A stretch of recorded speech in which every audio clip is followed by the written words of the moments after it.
all are enjoying yourself and having a wonderful Juneteenth. If you're having a good Juneteenth, put your hands together. We want to hear you. Woo! We're having a good Juneteenth. We are excited to celebrate with you. The topic at hand for me, I was asked, how does Juneteenth connect to Juneteenth and the law? What does it mean for you? And I know you heard my introduction, but I'm a civil rights attorney by training, working on criminal justice and education issues. So I'm excited to see the level of awareness around Juneteenth, but I also want to make sure that we have a challenge that Juneteenth is not only about rejoicing and hope for the future, Juneteenth is also a call to action. So I want to thank many of you who came to our table for Planting People Growing Justice, and you purchased the copies of your book, J is for Juneteenth, because we wanted to make sure through the voice of young people that we were teaching them about the importance of Juneteenth. Not, once again, just as a holiday and a chapter in history, but about the present, and making sure that we are helping to bend that arc of the moral universe towards justice. And the first way that we do that is through knowledge. So I'd like to start off by at least reading the first four letters for June. For June is for Juneteenth. We've heard it already, but just for a reminder, J is for justice. Justice for the slaves finally came when the Union Army arrived in Galveston, Texas, and shared the news that they were free. What letter comes after J for my smaller friends? We know it's U. We're going to spell the word June. So U is for the Union Army. The Union Army spread the word about independence throughout Texas. After U, of course, comes N, and N is for the 19th. So we know that Monday is the 19th of June. So slaves did not find out about their freedom until 2 years after the Civil War ended on June 19th, 1865. And then E, of course, is for equality. Equality for all means the promise of liberty and freedom. Most of us end the conversation about Juneteenth right here. But there's something I want you to think about, the Y-O-U. Also about you and how you will live out the essence of Juneteenth by taking a stand for justice, freedom, and equality. So how can you do this? I want to make sure that I give us a few ways tangibly that we can do something. Because we had a good time, we had our jerk chicken, we had a good DJ, but what can we do as we leave this place to help create change? What can we do first? Continue to raise awareness about racial justice and black history. And I'll just start off with a simple lesson. Can anyone tell me who was the founder of Black History Month? Carter G. Woodson. Carter G. Woodson, excellent. Dr. Carter G. Woodson. Now, I travel near and far and never hear that answer. The kids oftentimes say Mayor Carter, I get Rosa Parks, and I get Dr. King. But we know it was Dr. Carter G. Woodson. In 1926, he thought it was important to create what we know today as Negro History Week. He wanted to celebrate the accomplishments of African Americans and raise national history about our collective history and our shared destiny. Next trivia question related to Carter G. Woodson: why did he choose the month of February?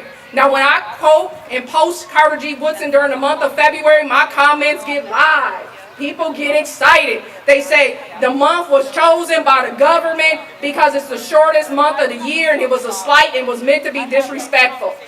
Why was the month of February chosen?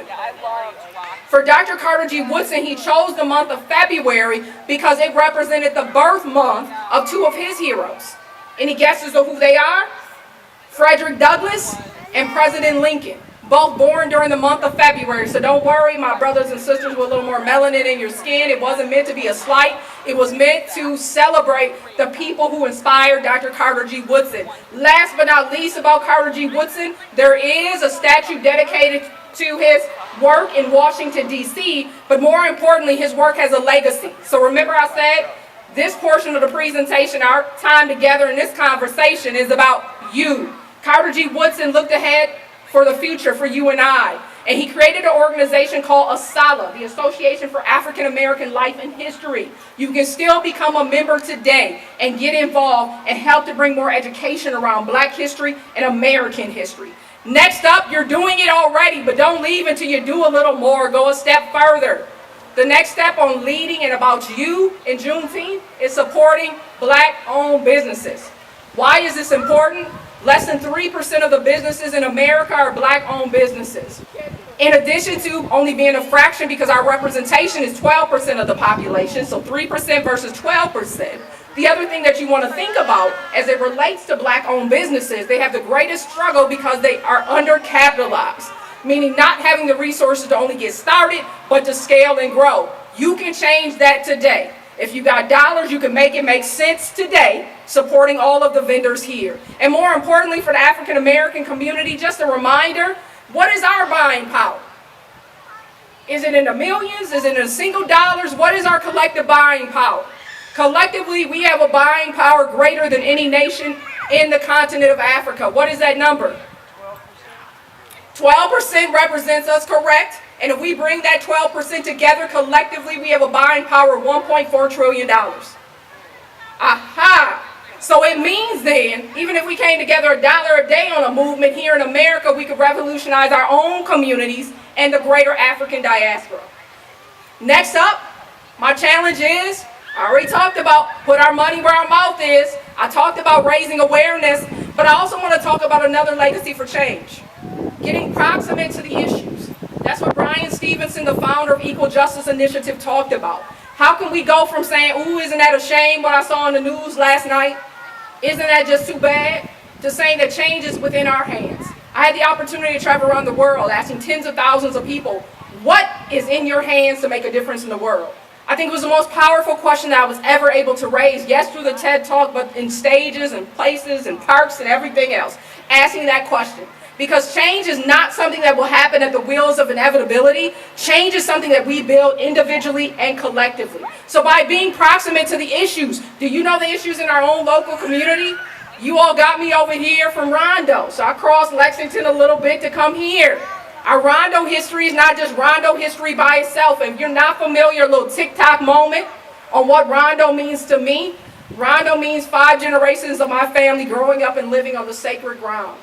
The promise and the hope of that great star, like you see in the Juneteenth flag, a star and a promise of hope in the future.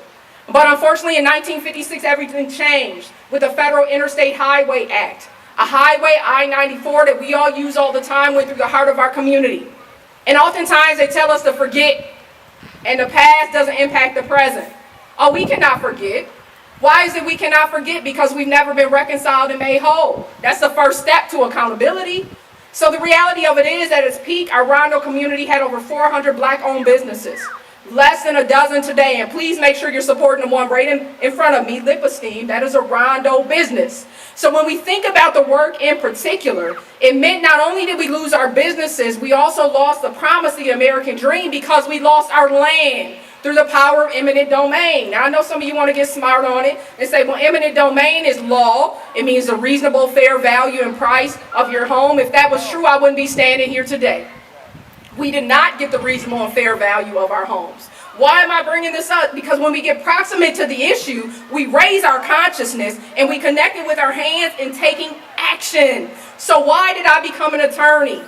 Because I knew that notion that community organizers often talk about, got voice, got power. So here I am using my voice to uplift some power to help change the community around us. So here's the topic at hand. How does that relate to my work as a lawyer? Everything. Because as we stand today, many of the laws that should be protecting us, moving us closer to racial equity and justice are being undone, being rewritten, being taken away in meaningful ways, almost as if the work of the civil rights movement is disappearing. But I say not so, because the spirit of Juneteenth lives in each and every one of us, and that's the spirit of resilience, that's the spirit of courage, and that's the spirit of activism. So what are some of the top issues? I don't want to make this my law school classroom and you want to hear jams from the DJ, so let me just give you a couple. One that you cannot ignore, and you may have a decision as early as Thursday before the U.S. Supreme Court, are 2 cases, one coming from Harvard and then one coming from North Carolina from UNC, is related to affirmative action. Now, we all may have an opinion about whether or not we believe in affirmative action. That is not my question. My question for you is, what will you do to ensure equality and access to opportunities? And just to dispel some myths, because people get all worked up about affirmative action. It means the person who's not qualified doesn't get a job and all that. I guess you haven't read the law. Affirmative action is used as a plus factor when someone already meets the qualifications to do what? To address the historical wrongs that relate to issues like racial justice and what we're talking about related to Juneteenth today. So here is your moment in that anchor of history. We all will say we've been there. On Thursday, we'll be here, God willing. Will we let history just pass us by, or will we take a stand for history and rewrite it in meaningful ways? It's not just about affirmative action. We also know the hot topic right now. Everyone's talking about reparations. Once again, we all have an opinion. But when we're thinking about reparations, I want you to think about a couple of key facts.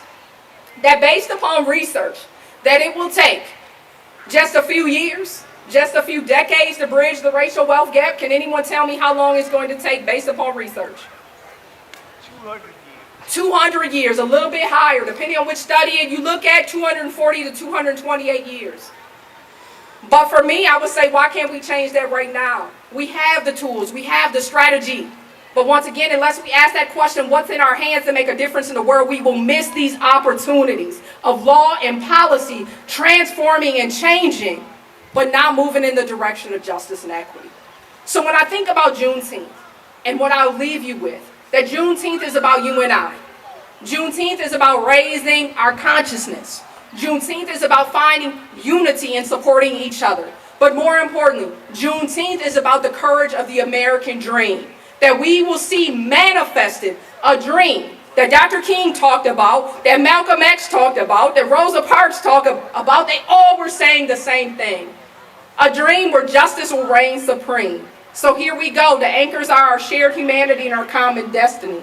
That's what's in our hands to make a difference in the world. Thank you.